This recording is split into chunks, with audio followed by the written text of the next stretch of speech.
And if you're not a certified black business, send me an email first, and then I'm going to get it to the correct individuals. My email address is Brian, Brian,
welcome everyone. I'm Brian Morris with the United States Black Chambers Business Directory.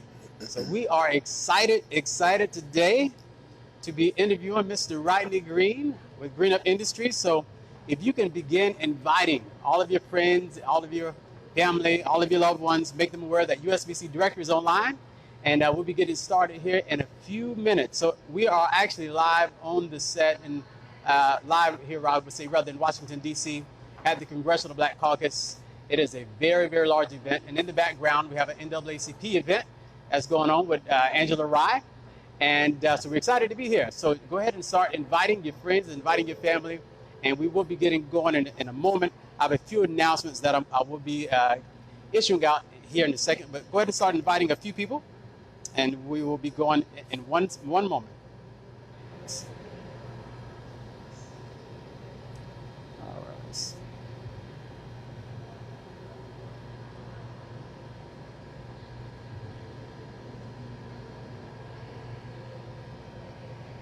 Did it? Yeah, I might have to read them. Might have to get it up before. I'll just put it in the photo so it doesn't keep disappearing.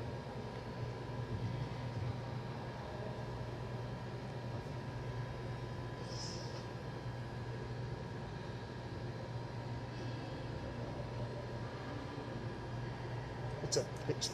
Yeah. All right, let's get going.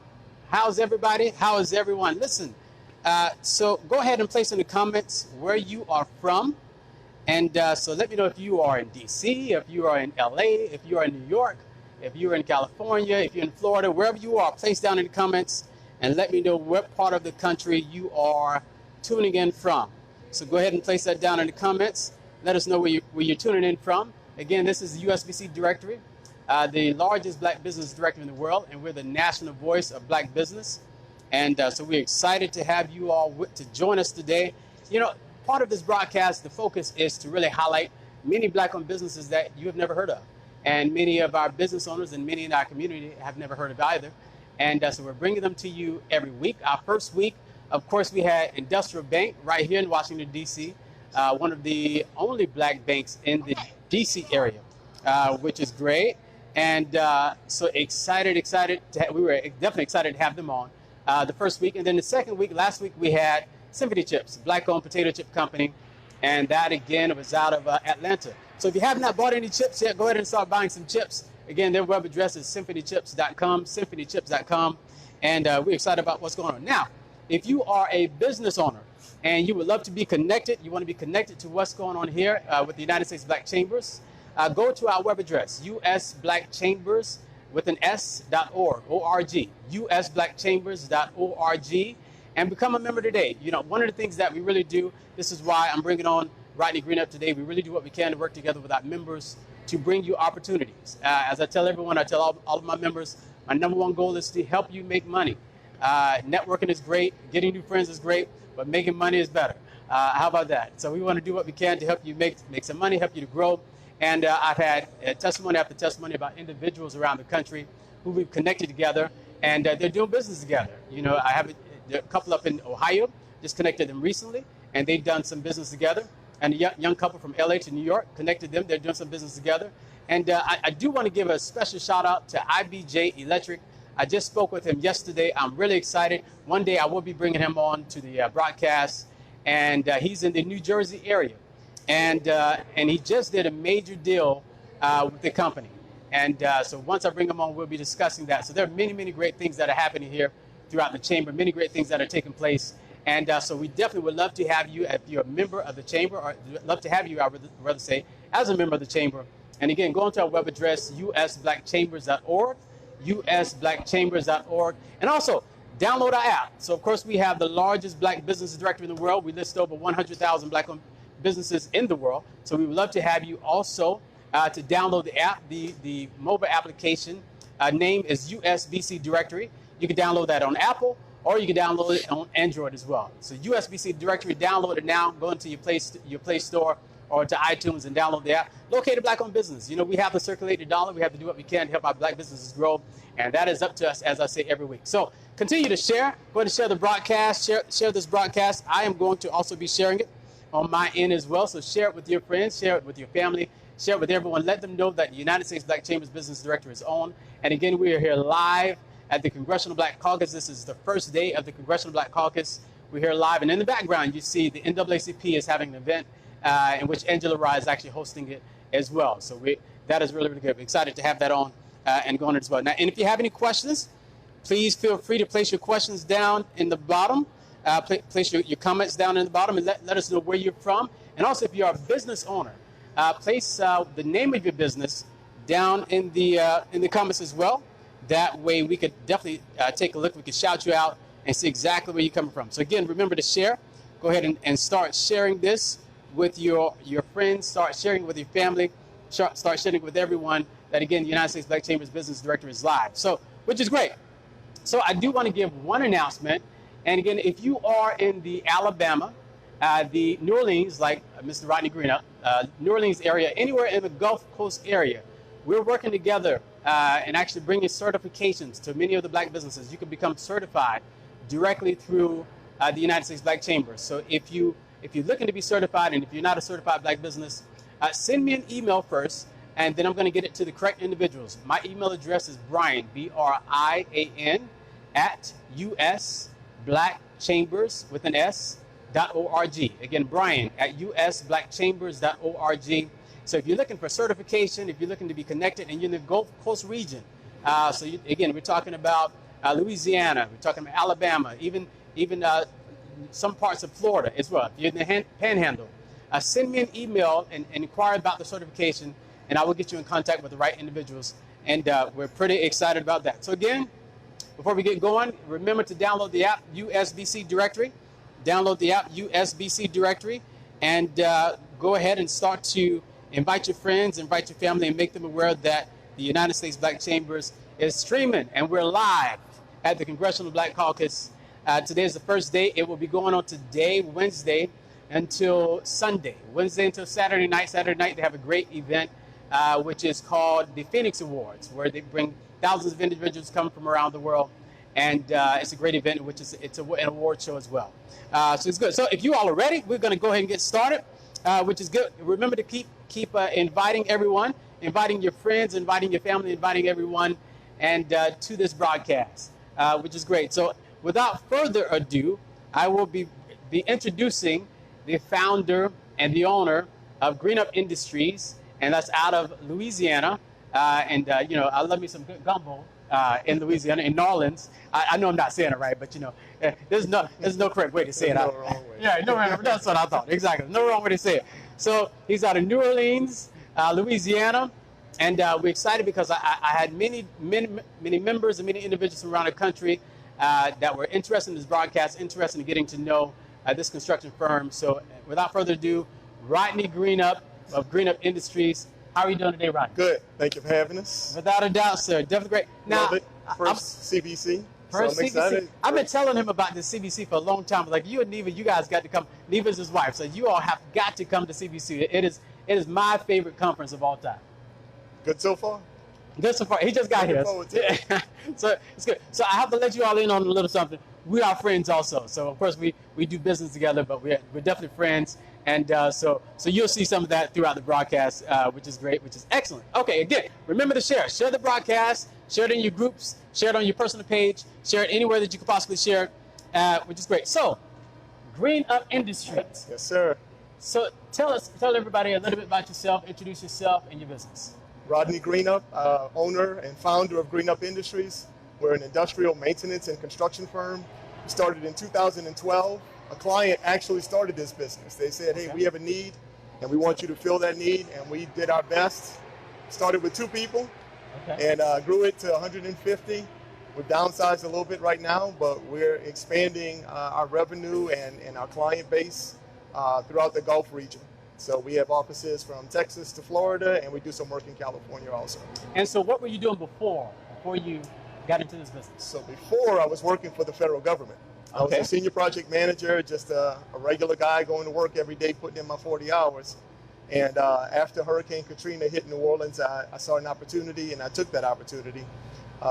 Grew several businesses along the way, and hit Green Up Industries in 2012 and decided this is where I wanted to grow, and we've been doing that ever since. So you say you grew several businesses. What happened to those businesses that you grew? Every one of them is still in business today, Okay. earning millions of dollars. Some of them are on the Inc. 500 fastest growing list. Some of them have won SBA awards. I myself have been a recipient of several awards for growth in business. So we want to pass some of that on and bring up some other businesses with us. Okay. We don't want to be selfish about it. Absolutely, absolutely. And that's the key. We talk about that all the time, how it's necessary for us to work together as Black business owners, and that's what I really want to stress today. And it's important for us to work together, to build together. We can do it if we grow together, but we have to value each other and value each other's business. So that is amazing. So you ended up getting to the point to where you wanted to start your own company. And what year was that when you started? 2006. 2006. 2006. I left the federal government, started on my own like a lot of businesses do. And I'm sure this story is common to everyone. You can't grow your business when you are the business. Right. So every day I had a contract. I was still working in my business, as my business. I was the only billable person. So I realized I needed a partner, or I thought I needed a partner. So I formed a partnership. We brought in some other guys. We managed to get a large contract. We hired 86 people, made them all billable, got some subcontractors, and grew that business tremendously. And then around 2012, decided I wanted to go on my own, leave that partnership, and really have enjoyed being my own business owner. And now I've built a team under me that is able to run the business when I'm not there. No, that's important. So, and one of the things that we talk about often, and I discuss with other business owners, is the power of joint ventures. Yep. So you were in one, Absolutely. but you decided to go out on your own. Right. So what was the determining factor of that? Joint ventures are good if everybody has the same goal in mind. Right, right. And if right. everybody understands going in exactly what their role is and what one another's responsibilities are. And we really didn't do that. I mean, we were young guys and this was something new to us. And so we jumped out and said, hey, we own our own company. But we never really sat down and decided, who's really going to do what part of, of each facet of the business. So I was always business development. I was the one responsible for going out, making relationships, getting the clients, getting the contracts.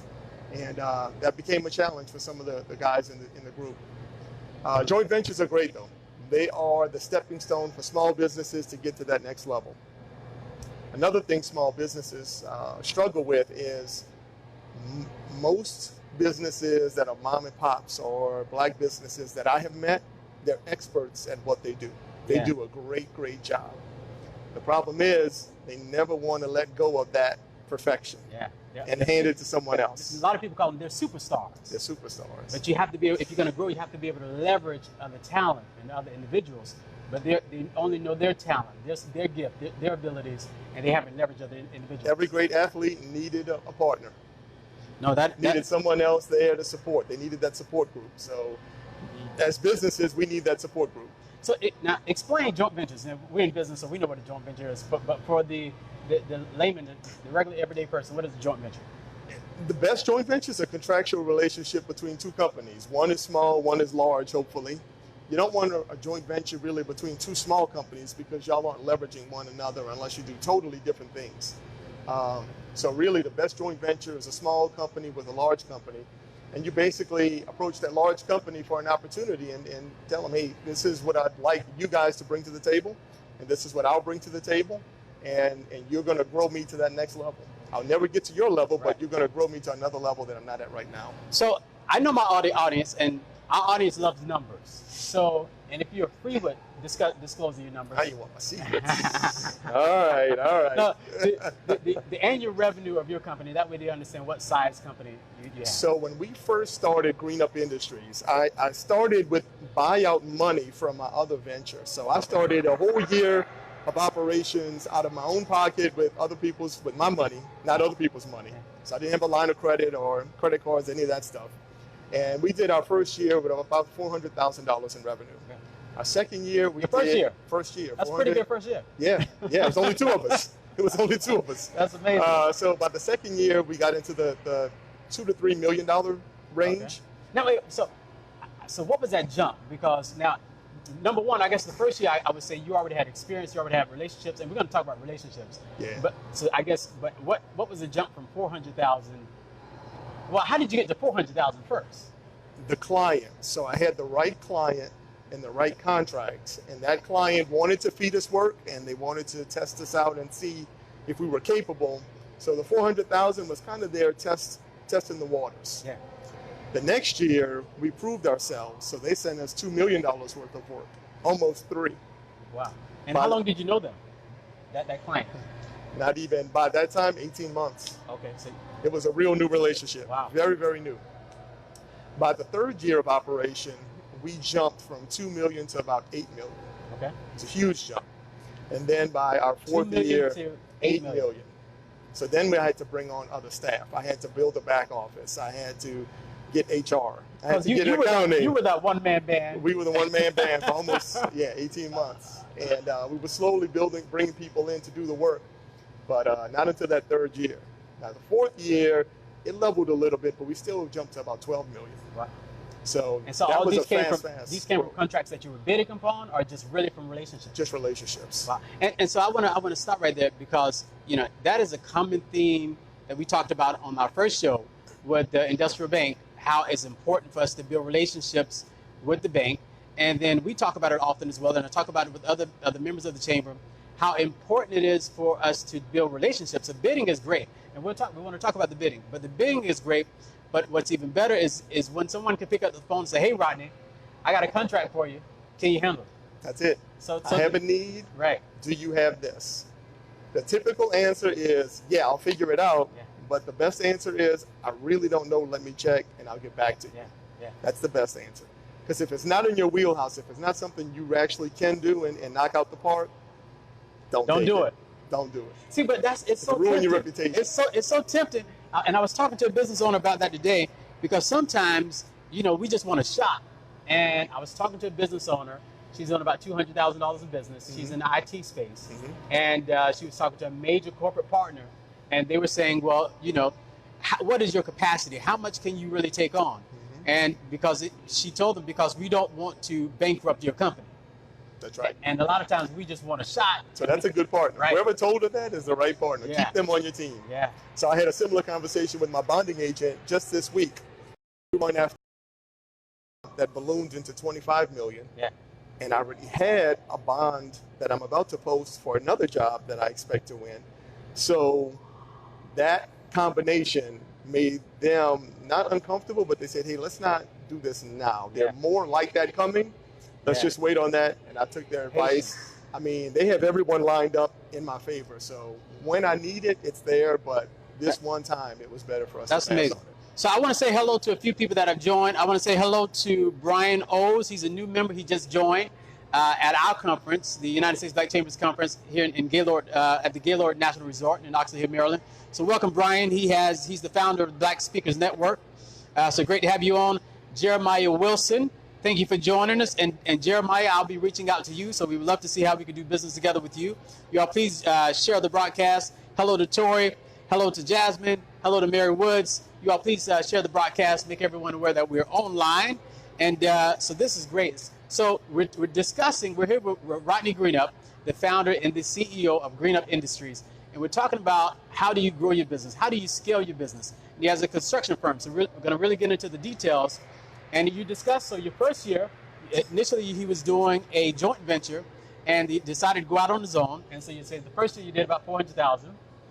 That's a pretty good year. It's not bad. Not bad. It's okay. Yeah, can't retire. Pay some bills. You got to keep working, right? Yeah, that's it. And the second year, you said it was about 2 to 3 million. 2 to 3 million. Okay. And I also want to tell you, so we're on the set of the Congressional Black Caucus. We're here in Washington, D.C. at the Walter E. Washington Convention Center, which, by the way, my wife just joined. This is the place where we met about 3 years ago here at this event here. So this event is near and dear to our hearts. And we also literally just got married across the street here about 3 months ago also. And he was at my wedding. Congratulations. Hi, Jasmine. So definitely. So great. So let's get back into the relationship, the difference between the relationship and the bidding on projects. Yep. Which one has been more beneficial to you? Relationship. The best contracts, the best jobs that I've ever gotten have been from relationships and not from just throwing a number out there against other folks. Eventually, you get to that point where the contracts are too big, where you can't get it through a relationship, but still, they have to know who they are, Right. who you are, in order to give you a 10 or a 20 or $30 million contract. Those folks have to sleep well at night, and you Yeah. have to sleep well at night. See, So it's a relationship. And let me stop you there, because I think, and because I talked to a lot of black business press, I think that's a point that goes discounted. That's discounted, because many times we talk about racism. Racism is real. Yep. But the issue of knowing someone. But even that relationship. Yeah. I was invited to a bar mitzvah this weekend. Okay. Obviously, it's white. Right, White right, Jewish right, family. right. That's relationship. Absolutely.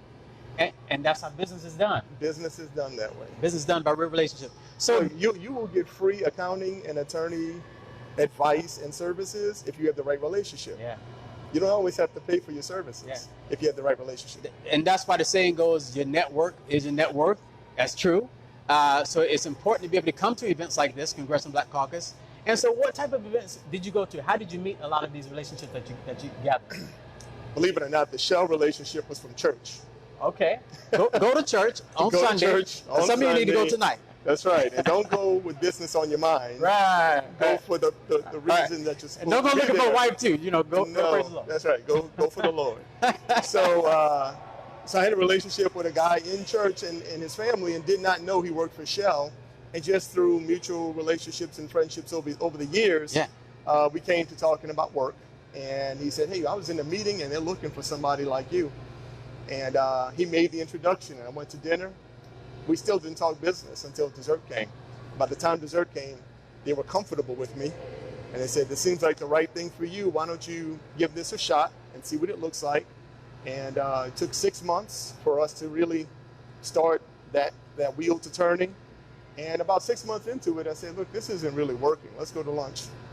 And I was the first one to admit that it wasn't working right.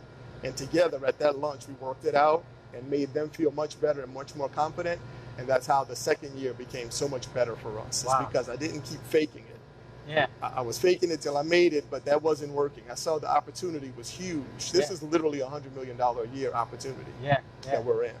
No, that is key. So that was one of your first relationships, Yeah. which is great. And so it's so key, and because I talked to a lot of business owners, and the importance of being able to build those relationships. So what other locations do you typically meet some of these individuals? What types of events? So events like this, Yeah. SBA, the Small Business Administration, they put on annual events, at least 3 or 4 a year, both in Louisiana, throughout the Gulf Coast, and nationally.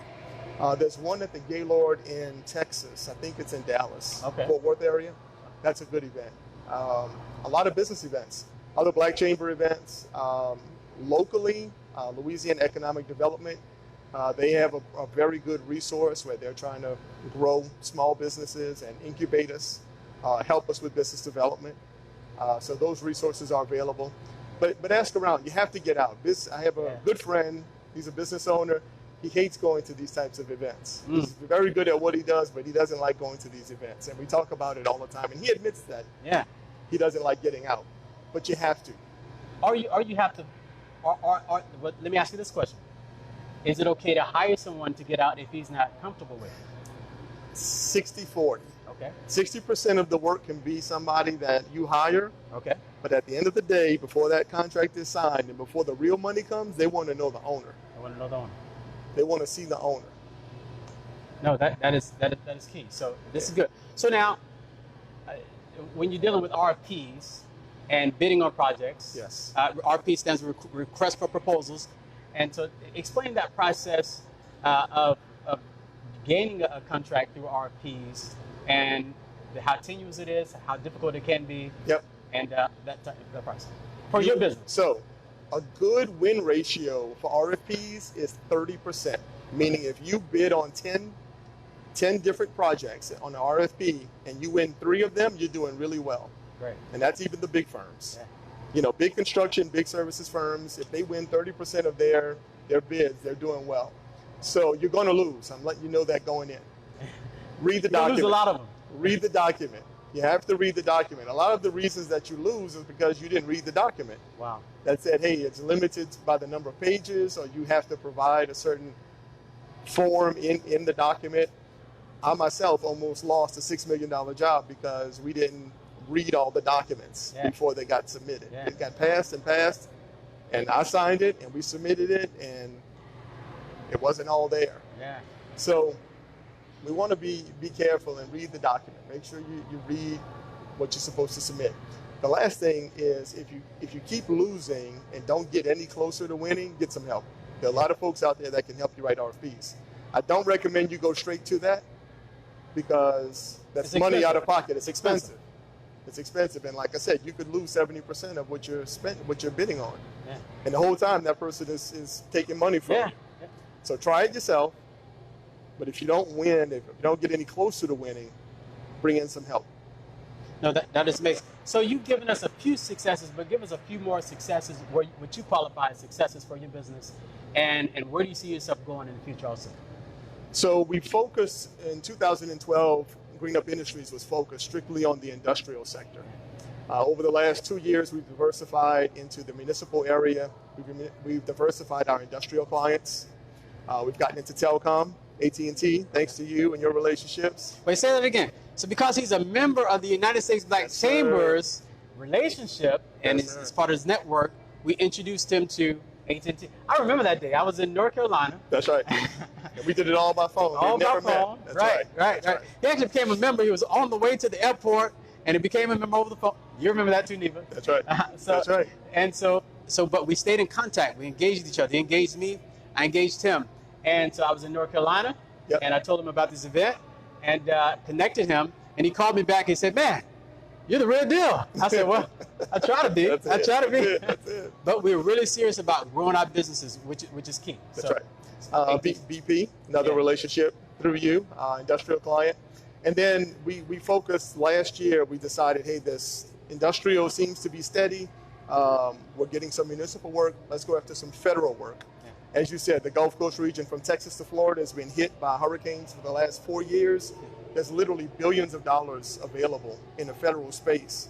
And a lot of it is in design that's being done right now. So next year, construction is starting on a lot of that work. And we're seeing it now. And the forecasts are unbelievable. Oh, man. A lot of people also don't realize NASA is a resource. Right. NASA is trying to put people... the one that goes up into space. The one that goes up into space. Okay. So NASA has a $17 billion budget annually, and they give $4 billion of it to Black-owned businesses. How much? 4 with a B. Okay. Be like Brian. Be like Brian. Okay. The last 2 years in a row, and their forecast for next year is the same. Okay. So if you are not doing business with NASA, if you're not doing business with the federal government, I suggest you get yourself into those spaces. And so how do you plan on attacking that, and how would a Black business, how would they get involved in something like that? We started bidding on work. So we start looking at RFPs. We registered with FedBizOps online.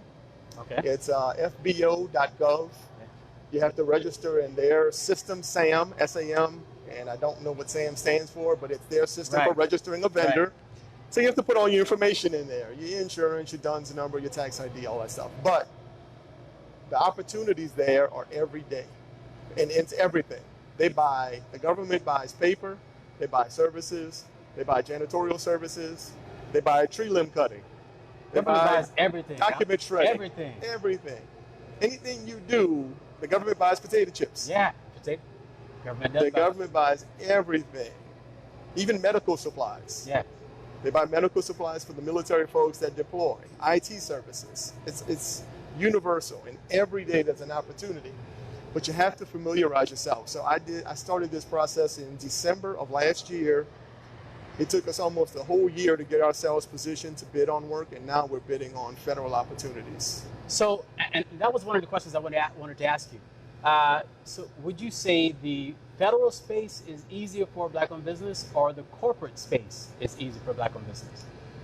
They're both challenging, but the federal space is more fair to Black-owned businesses because there are set-asides to where other businesses can't bid on that work. Right. The industrial and corporate side, they have a lot of goals that they set, but at the end of the day, they decide who they want to do business with, and we have no recourse, and they really have no penalties for their relationships and no accountability for their actions. So the federal government is more fair about how they give out work. I'll say that much. You're still going to compete, and the smaller you are, the more competition you're going to see. Okay. So the space where I compete, there are very few folks in that scope. There's another 2 or 3 levels above us where I know folks that compete there that are Black-owned businesses, and they may be competing against 1 or 2 of the same people every time. Yeah. So get yourself in the federal space. Find your niche. Find a niche and go for the big jobs. I heard a guy, and I love what he said. His name is John. He's up in New York, young guy, venture capitalist guy. He said, niches make riches. Niches make riches. That's right. So finding the right niche. That's right. Will make it, because you limit your competition. Absolutely. Which is great. And even Peter Thiel, a multi-billionaire, and one of the things he talks about, which I love, he said you want to get into industries where you eliminate your competition, where there is no competition. It's just you. Basically, a monopoly. You want to try to get a monopoly as long as you can until the federal government. Then you don't bid, you negotiate. You negotiate because they need you. It's not too many people that's there. That's right. It's just you. All right, so again, I'm here with Rodney Greenup of Greenup Industries, interviewing him, and just going to ask you that you share this broadcast, and that we're doing pretty good now. And actually, if you have any questions, place them down in the comments. I would love to get them over to Rodney and ask any questions that you have. Place them down in the comments. But this is a great conversation so far. Again, share it in your groups, share it on your personal page, and share it with other individuals also. So great. So you've had some great successes. So tell us, it's great to hear about successes. But I want you to drill down deep on some of your specialties, which you really focus on in your business now on a day-to-day basis. So where we are now, we're a general contractor for the industrial and commercial space. So what we have been challenged with is getting local and small businesses into those secure refineries, into that industrial space. So if you're a services provider, we want you. We're looking for you. And that's our challenge every day. So we're out trying to get more vendors and put them in our system. So it doesn't cost you anything from our standpoint. There are some upfront costs, though, to do work in the industrial space. But you're looking for joint ventures, is that what or subs? We're looking for both. We're looking for subs or joint ventures. In some cases, some of the larger firms that come to us, we can joint venture with them. And subs means subcontractors. Yes. So you're looking for those that you can subcontract some of the work out to someone else who can do the work, and you'll partner together with them. So a lot of people have bad experiences with subcontracting. So we have a great experience with subcontracting. My terms with you are net 15 days. You send me an invoice. After we get paid, we pay you in 15 days. Most of my terms with my clients are faster than you're going to get. So I'm accelerating payment to you. That is such a key point, because if you're dealing with the federal government, it might take you 90 days That's right. to get paid. That's and most people can't go 90 days without eating. That's right. I'm not going to go 90 days without eating. Yeah. But it's important. Sometimes even in the corporate world, even major conglomerates and major corporations, they pay 60 days, 90 days, even 120 days. So he's saying if you work together with this company, I'll show you how to reach out to him as well. His net 15 days for the payment, which is obviously great. That's right. We also help you with compliance. A lot of small businesses don't have the OSHA logs and the insurance and a lot of the safety plans and things that are needed. Once you get into this space, though, you can go into any federal space, any construction space. So if you're a services firm, we want to meet you. If you're a plumber or an electrician, if you provide some service, or a handyman, I can put a handyman to work all day long because things break and folks need it fixed. Yeah. Those are the service industries we want to grow and build as we grow. As we grow, we want to bring them up to another level with us. That is so key. Again, I was having a conversation before I got here earlier today, and we talked, it's great to be able to work with major corporations, and many of the businesses that we deal with, particularly in our chambers, there's a key focus on contracting opportunities with major corporations. That's great. It's great to be able to work with some of the large companies, but it's greater to be able to work with another Black-owned company that's trying to help you come up. And so these are some of the opportunities that we're presenting to you as well, to make sure that we are working and building a cohesion together, that we're building joint ventures, we're doing some mergers, and we're doing acquisitions. These are conversations that not enough people are having, but we want to make sure that we're doing it together as a collective. So I do want to say hello to Chelsea Young, just joined us. Sharif, how's it going, sir? Sharif Small. Warren Brodnack just joined us. Nika Barton and Morris Madison. So Morris has a question I'm going to throw out to you right now. Sure. He said, which federal set-aside opportunities are you involved in, and which ones do you recommend for a small business? 8A is the best. If you can Explain qualify, 8A. so if you can qualify for the federal government's 8A program, the federal government will literally pick up the phone and call you and say, I want to give you a $3.5 million contract. Come and negotiate it with me. Wow. But you have to form the relationship. So if you started today, expect a year from now, you might get your first opportunity, and that's going to be small.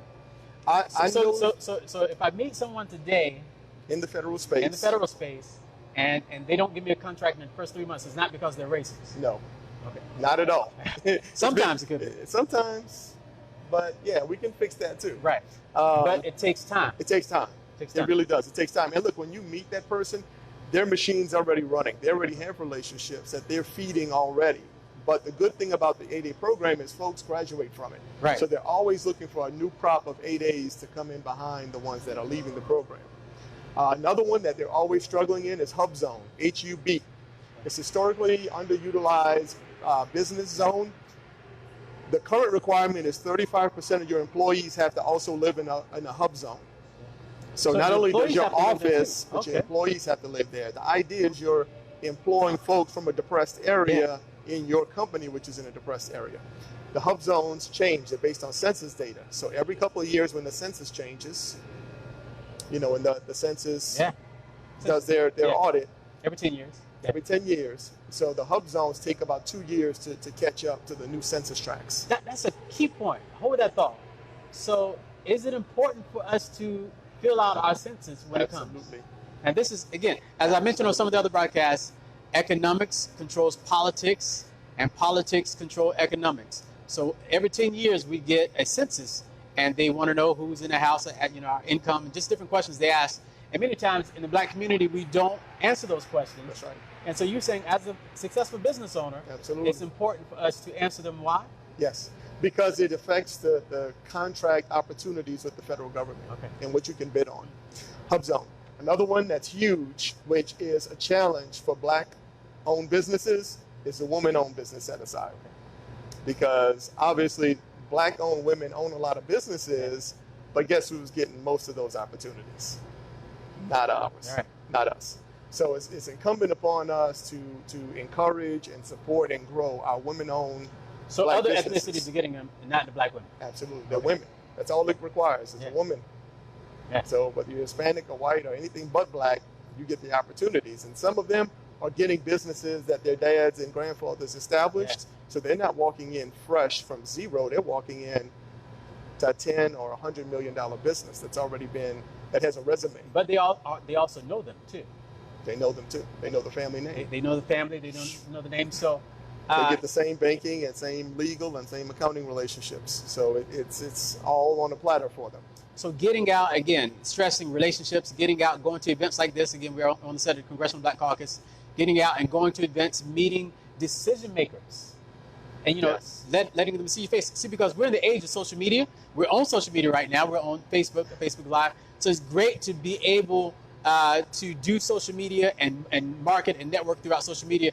But you still have to do the old-fashioned, go and meet somebody face to face, and shake their hand. That's it. Yeah. So meet somebody new. Yeah, meet somebody new, because you just never know where that relationship would take you. But you also, how important? Answer this, and then we're going to move on to another question. How important and how do you cultivate those relationships? How do you nourish them to turn what was just started out as an introduction to a contract? It's the same as a relationship, any other friendship. Yeah. You do business with people you trust that are going to complete the job and not embarrass you and allow you to sleep at night. So you have to foster that relationship. I tell you what, the SBA, there are a few people in the SBA that are key to your success. Okay. And if they don't know you, and if they don't trust you, and if all you're ever asking them for is a handout or something, instead of explaining to them how you're investing in yourself and in your business and growing your capability and how I can make you look good. You always have to add value. Always have to add value. Yeah. And that's the key. We talk about this. It's when you meet someone, it's not what they can do for you, like JFK said, but it's also what can you do for that company? What can you do for those individuals? And when you're dealing with the federal government, many times you're dealing with those that are in charge of the decision makers. They want their job to be made easier. So how you as a company, how can you make their job easier? That's right. Is important. So being able to answer those questions and show them this is why my company is valuable. Not just that, hey, I'm black, I have my MBE, I have my DBE, I have my certification, and I don't have a contract. And I've been dealing with people also here recently who have the 8A contract, and they're like, well, I haven't got a contract yet. Well, it's not going to magically happen. You got to work the 8A certification. Right. That's right. Yeah. If you sit home and wait for somebody to knock on your door and give you an 8A contract, that's not going to happen. I know so many folks that go the whole 9 years and graduate from the 8A program and never get a contract. Yeah. So you have to foster those relationships. This is amazing. Halima Shafiq. So Halima, now I have to connect you to Halima. She's up in Ohio. She's one of the ones that we connected before. She says she's here. She's ready to do a joint venture. All right. And so she's up in Ohio. Okay. She's $1 million business as well. So right. I think that'll be a great connection. We making love connections here on the air. Not love connections. Not quite love connections. His wife is over in the corner. Business connections. Business connections. Business connections. Let's clarify. This interview was almost over. Right. The whole set was almost done. So we're making connections right on there. So I'm going to make that connection for you, Halima, so that we could actually work together. So again, place your comments down in the bottom. If you have any questions, place your questions down there. I'll get them over to Rodney. So I'm hearing about all this great success that you have, which is good. And remember to share the broadcast. Also start some watch parties. Whoever shares the most, and I didn't mention this at the beginning, whoever shares the most will be getting a prize at the end of the show. So share. Whoever shares the most will be getting a prize at the end of the show, and make everyone aware, because we want to highlight our businesses. We want to do what we can do to grow our own businesses in our community. All right, so we've heard about some of your successes, how you scaled pretty good. Right. So 400,000 to a couple million to 8 million and on and on and on. But what were some of the hurdles and some of the pitfalls that you've had as a business owner when you went out on your own? The industrial sector is the widest sector in our economy. WHITE. Yes. Okay. It is the oil and gas and chemical industry is just, wall to wall. None. There are no minorities playing in that space. Yeah. You go into janitorial, you go into commercial construction, you go into residential construction. You see a lot of us in those places. The industrial services sector, oil and gas, there's just none there. Wow. But they have trucking needs, they have construction needs, they have maintenance needs, they have grass cutting needs, they have janitorial needs. Yeah. We can play in that space, and that's the folks that I'm looking for. Right now, I'm self-performing it because I can't find people to come into the industrial space as my subcontractor and do that work for us. But what I want are more of our vendors in that space. And what will happen is, if, like any other relationship, if they like you and they trust you and they see you doing good work, they'll actually give you someone else's work. The industrial and commercial folks don't care. They don't have the same restrictions as the federal government. They can terminate a contract today and give that work, that scope to someone else in a heartbeat. Yeah. And it's totally legal, and they do it all the time. They give it all the way. So this is after they have the contract. They can reassign the contract? Absolutely. I didn't know that. Okay. Absolutely. I mean, it's legal. They can do it. Or they can just not use your contract. They can hire you for a service and not give you any task orders. And you talk about and let that contract just expire. You talk about the corporate space? Corporate and industrial, yeah, the private space. Yeah. So private, municipal, and then federal government are three different entities. Yeah. The corporate space is the most difficult, but it's the most lucrative. Every piece of our existence has plastic and chemicals and what they produce in it, and all those industrial facilities and all those buildings require maintenance. Yeah. And they're constantly building. They're constantly tearing down and rebuilding. Yeah. And we don't play in that space. I know 8 self-made billionaires in one city in Louisiana from the industrial space, and not one is black. Wow. 8 self-made billionaires in this lifetime since I've been alive. In the industrial space? In the industrial space. Now give us a definition of industrial. What is industrial again? Break that down for us. Oil and gas, petrochemical. Okay. So anything from fuel to shampoos and conditioners, even makeup and food products. Your plastic water bottles, that comes from oil in the ground and gets processed into pellets and then squeezed into that bottle. Wow. And then they put water in it. Tell me that story, how you said how so many products have come from the oil industry. So oil out of the ground gets processed in one refinery, You get several types of fuel and lubricants. It makes some byproducts. They don't throw much away. Right. They only throw the really hazardous stuff away that they can't use. So those byproducts have a soapy consistency to them, or they have other additives that they can put in it and make it something else. So if you walk into some of the chemical plants, they actually go get the byproducts from the oil and gas processing facilities, and they make shampoos. So all of your hair shampoo, your clothing, detergents, even your dishwashing liquids come from oil at some point. This is why, and I want to encourage you all to use, and they're not our member, but I use them personally, True Detergent, because they say they're environmentally friendly. Mm-hmm. It doesn't come from oil. Let me know that a lot of our detergents come as a byproduct from oil. Yeah, those big long names on the side of the bottle, that means it came from, oil at some point. And we wonder why there's so much cancer in the world. So use True Detergent, black-owned, go to their website. They're not a member, but they will be after this broadcast.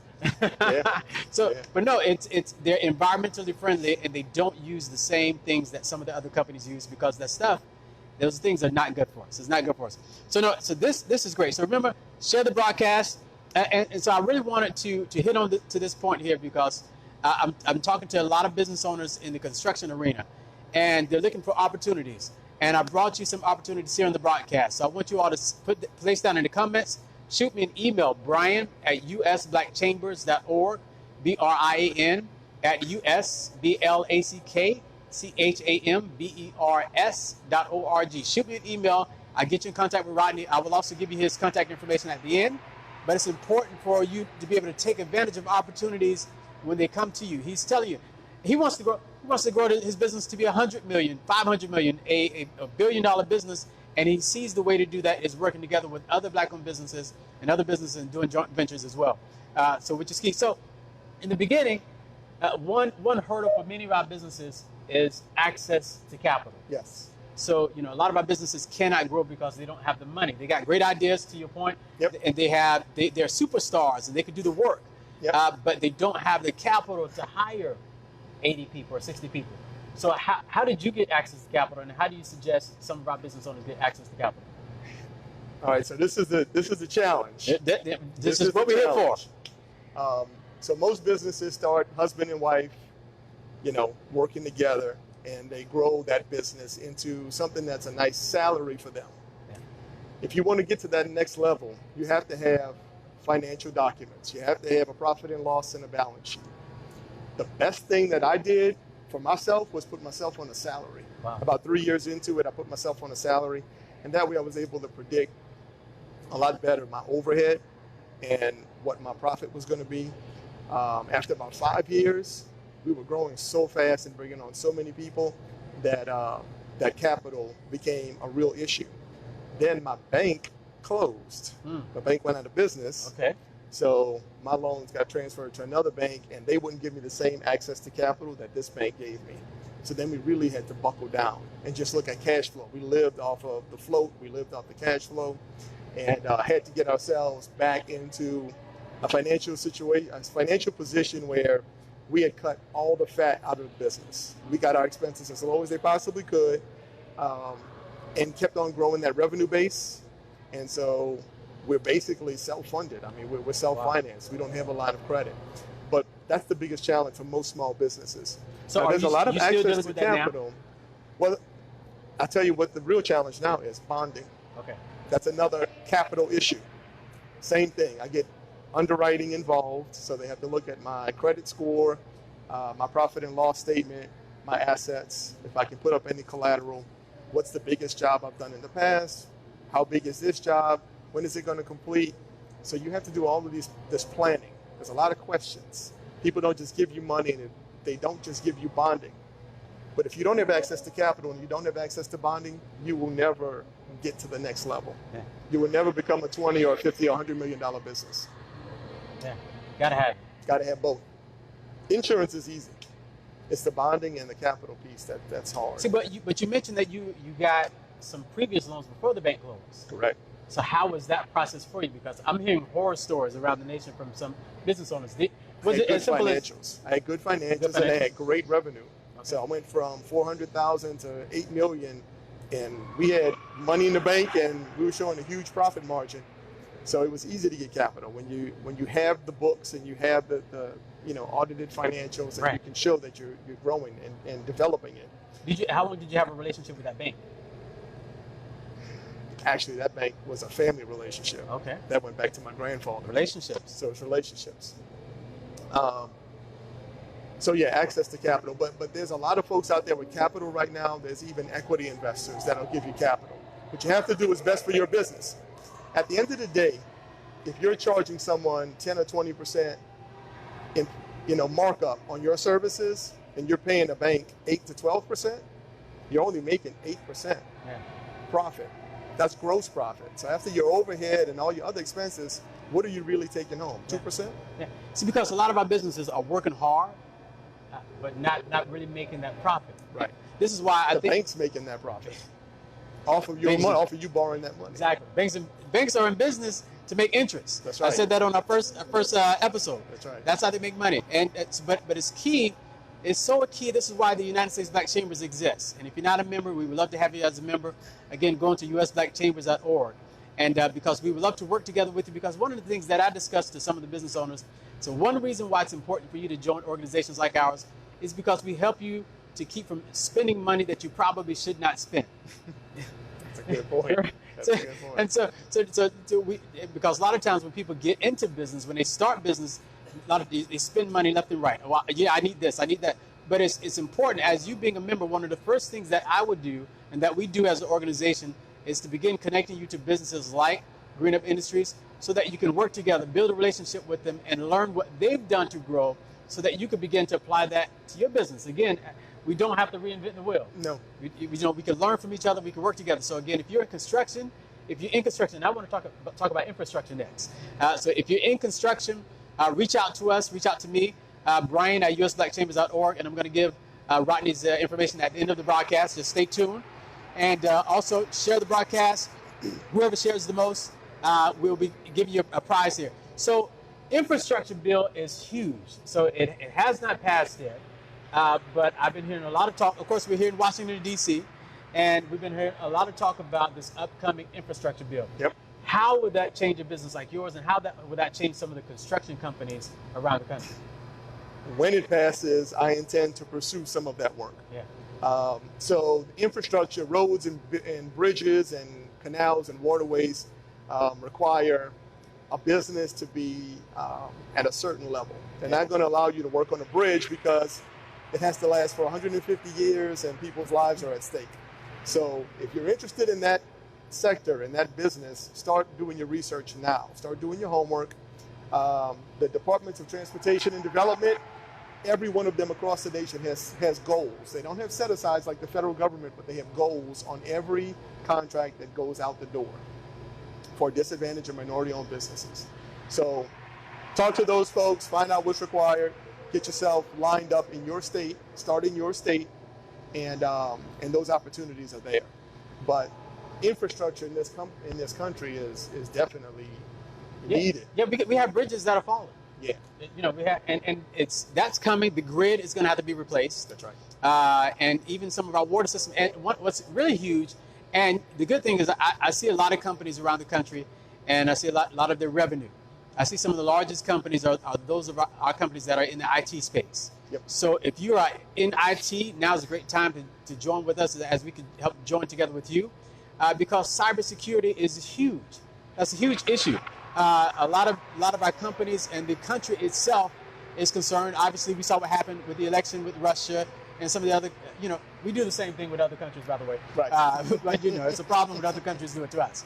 But these are things that are really serious. And I was just talking to someone the other day, and we were discussing cybersecurity and how important it is for us to be in that space, because a lot of our infrastructure is powered by IT, by information technology. Right. And so we need our members to be getting prepared. So you mentioned something important: prepare, preparation.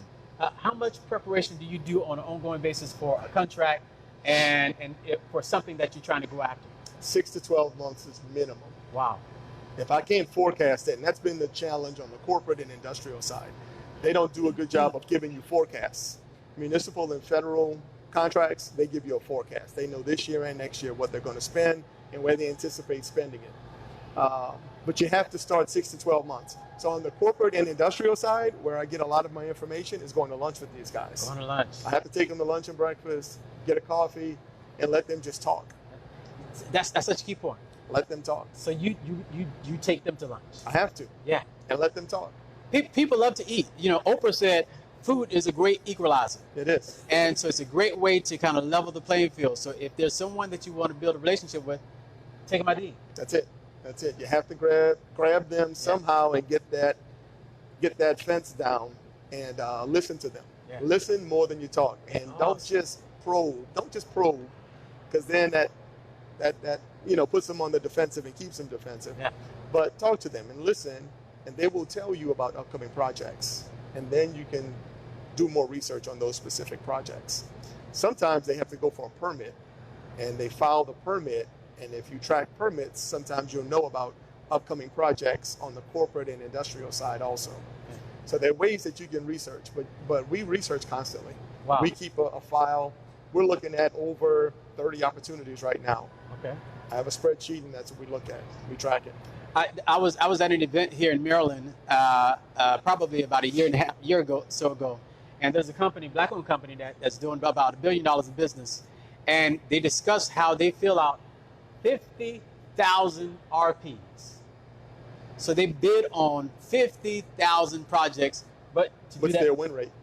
I don't know the win rate, but even if it's 20%, absolutely, they're making $1 billion in revenue. That's 10,000 RFPs that they've won, that they get to work on. Yeah, and so it's so key to just to build those proper relationships, know who's in that space, know how to connect with them, and come to events like this. That's right. And really get out there so that you can meet individuals and connect with them. So you're down in the Gulf Coast. So give us, what states are you in right now? Your companies? Texas to Alabama, and we're looking at Florida. Okay. What parts of Florida? All of Florida. Okay. All the way down to Cape Canaveral. So all of Florida. Alabama, I have an office in Alabama, Louisiana, Mississippi, and Texas. Okay.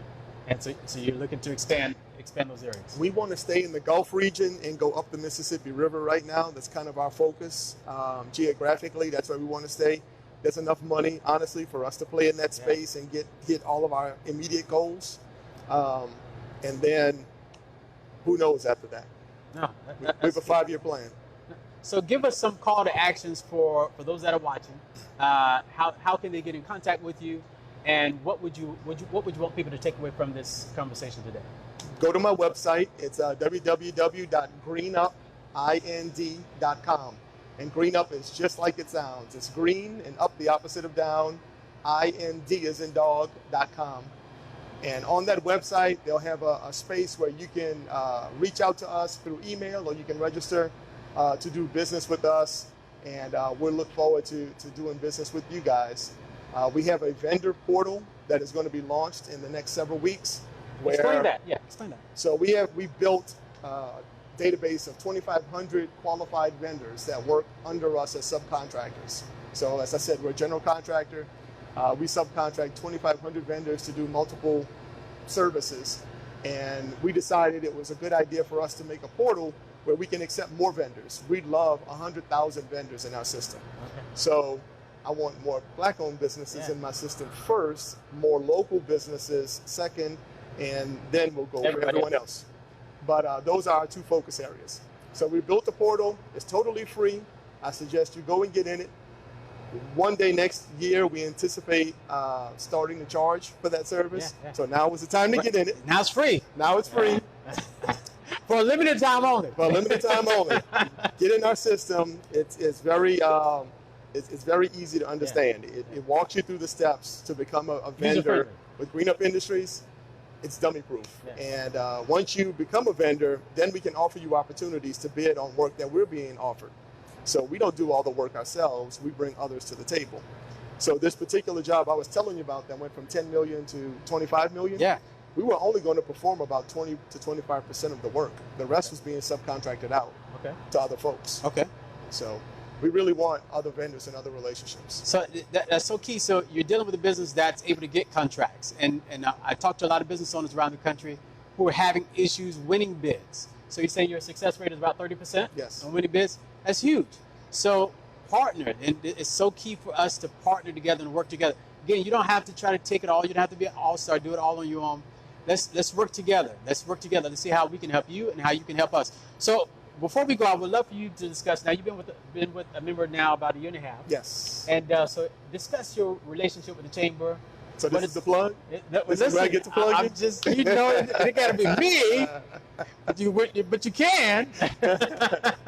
So I will say this: there are lots of organizations you can join, but this one has definitely turned the most business for me on and offered some real opportunities. So we've been offered opportunities with two major corporations to bid in the last 18 months.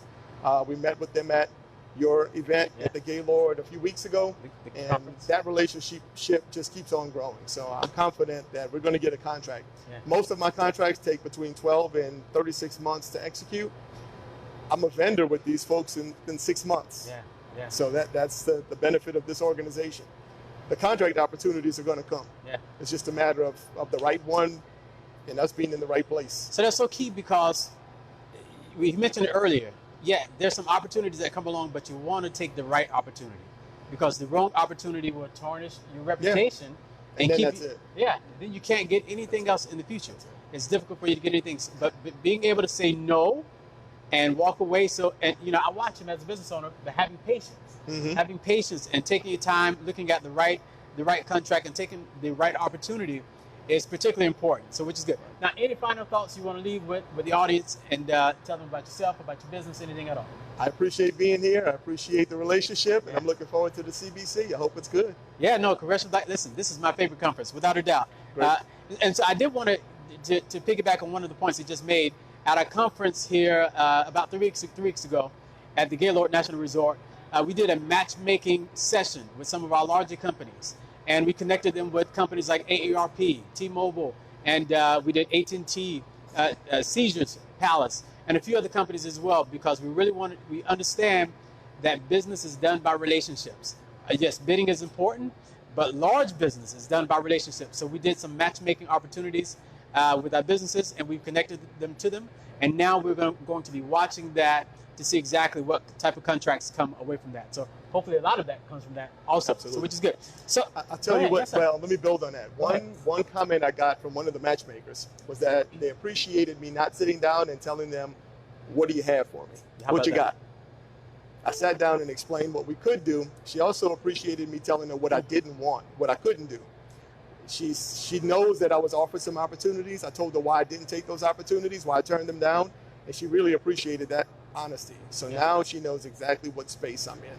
Yeah. She knows how big I am and what I can do, and she's going to look for those opportunities, which means the next one that I get will probably be a lot closer to me winning than that first one that I got. That is such a great point, because I have another business owner as well. His company does about $16 million in revenue. He's a GC as well. And I connected him to BP, just like connected you is also. And BP offered him a contract, and he looked at it, he was like, you know what, I just realized I can't do it.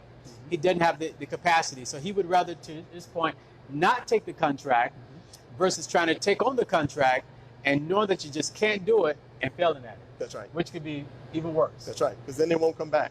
Yeah, remember, you're black. So you get that shot, you want to make sure that you are suited and booted, you're ready. Right. You're locked and you're ready to take advantage of that contract, because if not, that'll be one excuse, well, you know, and then you will make it bad. Unfortunately, you make it bad for other businesses that come behind you. That's right. Because you didn't do it. We know how America's set up. That's right. So you didn't do it, so they'll say, well, we tried to give them a shot. And we're not going to deal with any more black-owned businesses. That's right. So, but this is key. You have a business here that has a proven track record. So come work together, and let's see how we can build together, which is great. So, so definitely great. Thank you for joining us today on the We might go live again sometime. We're hanging out the whole weekend. We'll do breakfast and coffee. Yeah, right. That might be a good idea. We'll let you all just kind of shoot us some questions. Let me see if there were any other questions before we wrap up here.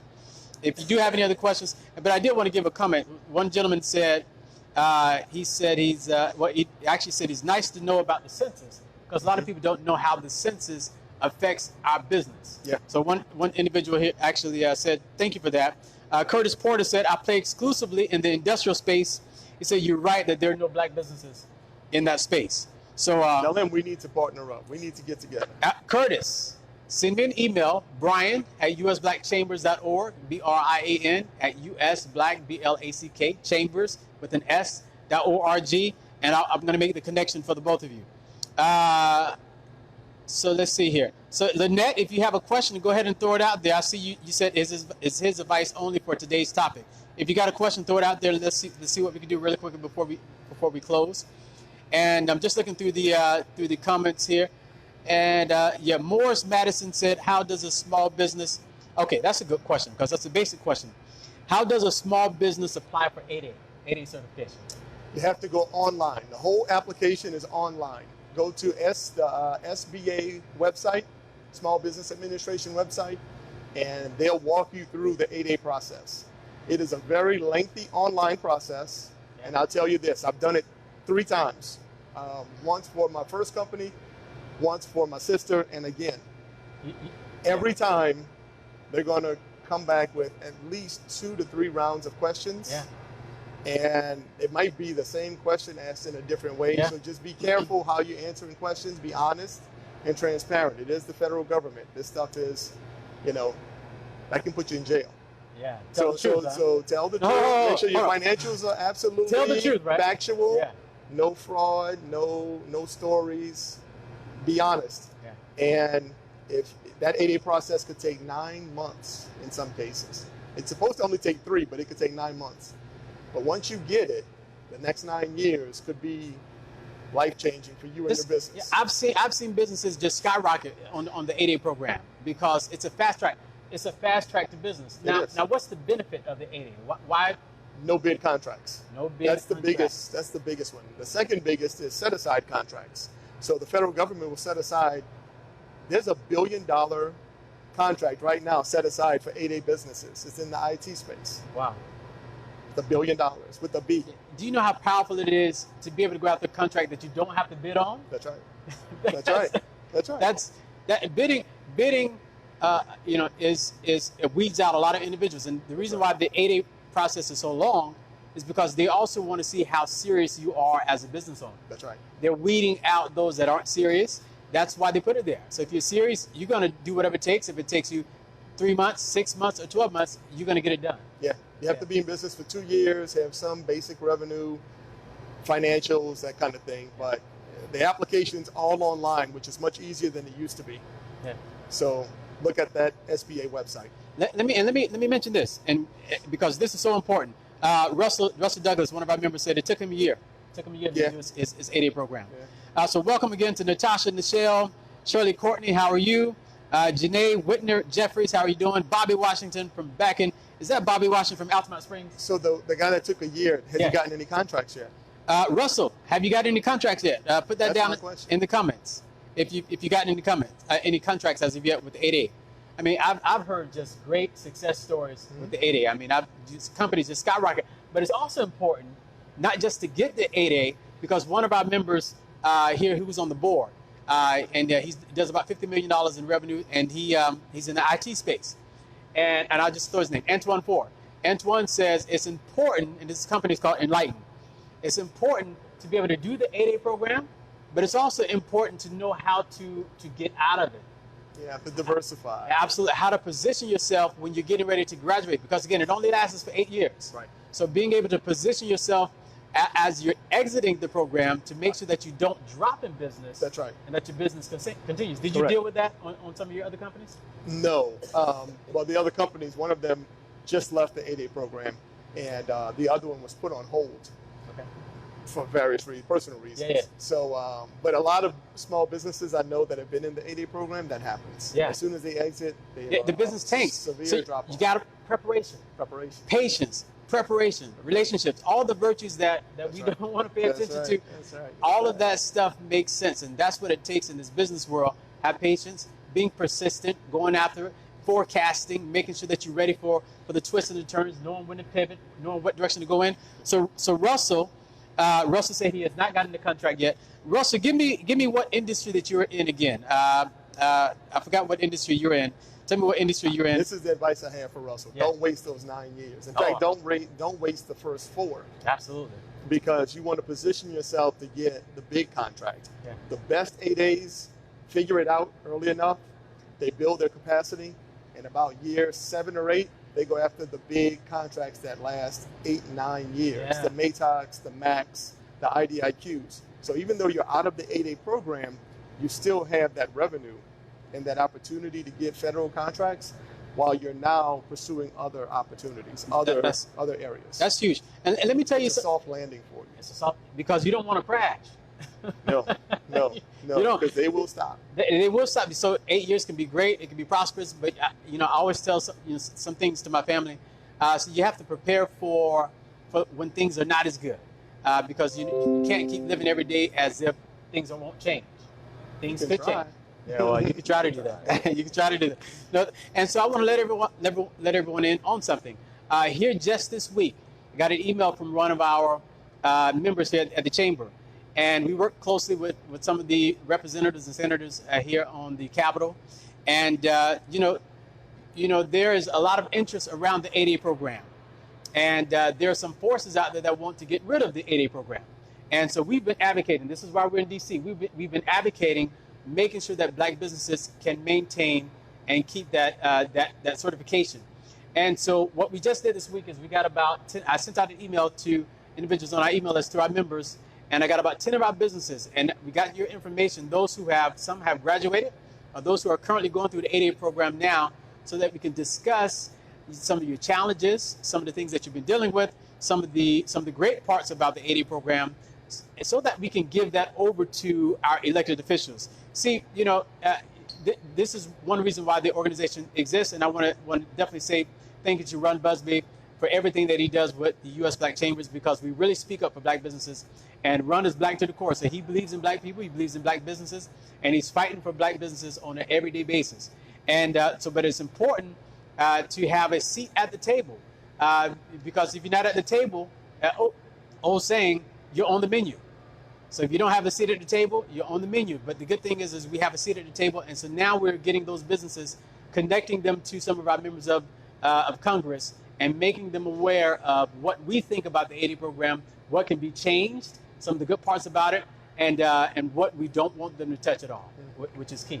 So this is the power of the. That's definitely important, because the 8A program has been around and helped to grow great wealth and great incomes for many of our black-owned businesses around the country, and we want that to stay around. And we don't just want to defend what we have; we want to expand and add on to it. So I do want to tell many of our members and individuals, start preparing for the infrastructure bill. If you don't know anything about it, start researching. It has not passed yet, but they are working on it. Again, water, bridges, roadways, our grid, all of that, all of those things will have to be repaired, and they're going to have to be updated, because some of these things, some of our pipes are 100 years old. Another thing to look at too is public-private partnerships. A lot of these infrastructure projects are becoming partly privately funded and owned. Yeah, that's a huge opportunity, for black wealth in the future. No, this is huge. This is huge. Listen, thank you all for joining us. Thank you all for joining. We're over our time, just a few minutes, but this is fun, man. Thank you. This is great. I this is appreciate great. it. No, this is definitely great. Again, download the app, USBC directory. And last week I asked you all to tell me what business that you were going to support between last week and this week.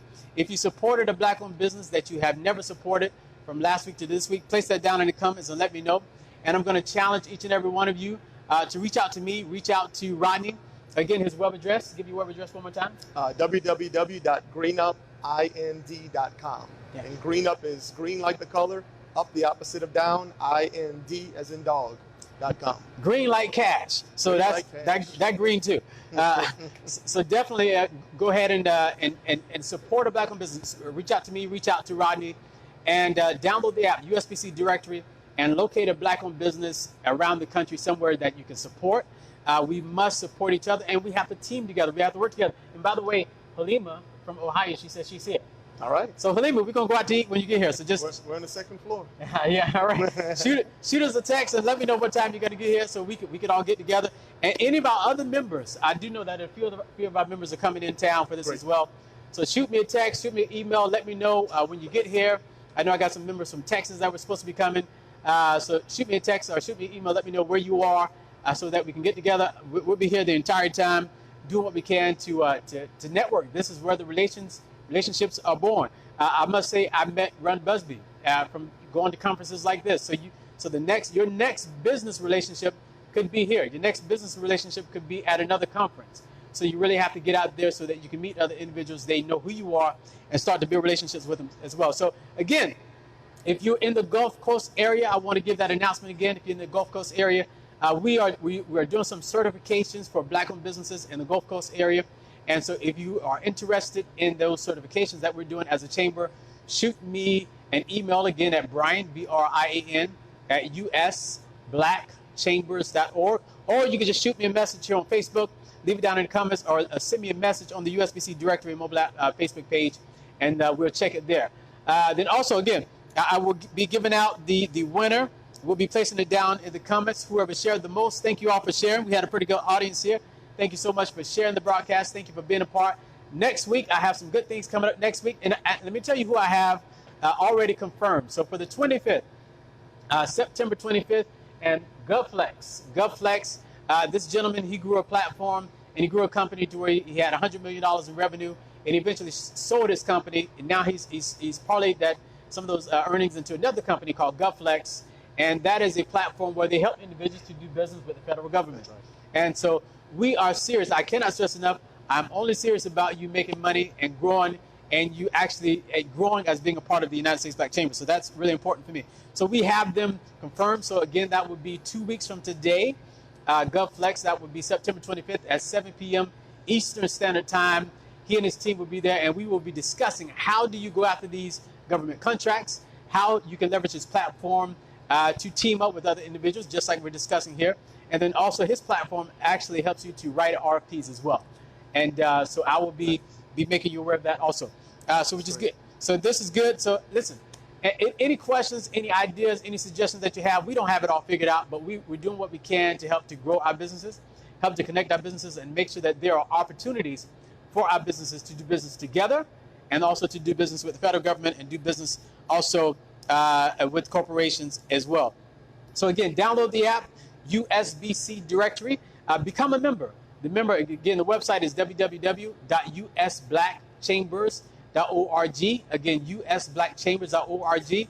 We want to work with more Black-owned companies. Again, and also share this broadcast with other individuals. If you know other individuals that are in construction, they're certified firms, and they're looking for partnerships, they're looking for relationships, send them this broadcast. Share it with them and make them aware that we want to do business with them, and we're looking for them to do business as well. So this is great. So there's a lot going on. Again, if you are anywhere in the D.C., Maryland, Virginia area, come on out to the Congressional Black Caucus.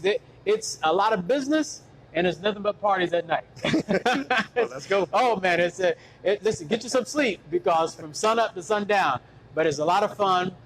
Your elected officials, particularly if you're in politics, and if you want to be a politician, you want to go and, if you want to run for mayor, you want to run for governor, even if you want to run for the president of the United States, you want to come to this event, the Congressional Black Caucus, and meet some of the players, because many of your elected officials, this is the largest class of the Congressional Black Caucus in history. I think it's 55 members.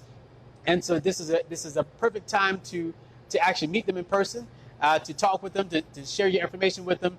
And again, anytime, going back to the business, if you're looking at growing your business, make sure that you always lead with how you are adding value to that individual versus what they can do for you. I've learned that for myself in business, and I've just followed other individuals. I've learned that if you lead with the value that you add, many times they will open up to you. But if you have your hand out looking at what they can do for you, many times they won't be too kind to that. So again, download the app, USBC Directory. Become a member, usblackchambers.org, and let us know your thoughts. Send us an email. Let us know your thoughts about the show. Also, if you would like to be on this broadcast, shoot me an email. Let me know that you would like to be featured. You would like your business featured as well. And this has been exciting. This has been great. And let me just see if we have any more questions before we go. And we're going to get out of here because we're hungry. We're hungry. We're black people. Black people like to eat. So we're going to go and grab something to eat here, which is great. So any other comments here? Russell Douglas. Let's see who else. All right. Thank you. Yes. Brian at usblackchambers.org. And, okay, Russell Douglas. That's right. Russell's out of Texas. He does AI and analytics. Okay. Yeah, so artificial intelligence. Man, that's a whole nother world right there. Okay. We got to get our people inside of that. All right, so Tuesday Brooks, she says she purchased a box of Symphony chips from last week. Thank you so much, Tuesday Brooks, for that. And you will also, I think we'll be working together with you on some other things also. Bobby Keene said this was a very insightful broadcast. I'm a very small graphic design firm. I have bid for government contracts, and I've won some local state government contracts 3 times, but my business is not growing. There's one right now that you could probably bid on. It's social media and public relations. Yeah. Get his email and I'll send it to him. It's Perfect. an RFP for the federal government. It's a total small business set aside. Yeah. I send it to a friend of mine. No, this is great. And also shoot me an email. Shoot me an email, Brian at usblackchambers.org. That GovFlex, the online show that we're going to have in 2 weeks is going to be important for you, Bobby Keene, so that you can understand how you as a small company can begin to do business in the federal space. But also, let's talk, because there might be some individuals that I can begin to introduce you to. So again, if you're small, you don't have to reinvent the wheel. There's probably some other companies I can connect you to. And that's one of the things that I focus on here at the Chamber. I tell individuals, we are not in competition with each other. I deal with a lot of business owners who say, well, they're doing the same thing I do. I say, as a black company, you do not own enough of the market share to be in competition with each other. So we must learn how to join forces and build together. So we have to grow together and expand together, so which is good. So we're going to get out of here. Thank you all so much. Thank you for your time. Thank you for being here. Again, share the broadcast. And Tori, if you could also place down in the comments who the winner was, who actually shared the most. If you could place that down in the comments, that'd be great to know. We will be sending you a prize. We'll be sending you a prize as well, so, which is great. So place that down in the comments. So thank you all very much. Join us next week. And I'll be letting you all know soon. We'll be placing it up on the USBC directory who we'll be talking with on next Wednesday. So join us next Wednesday at 7 p.m. Eastern Standard Time. Thank you all so much. You all have a great day. All right. All right.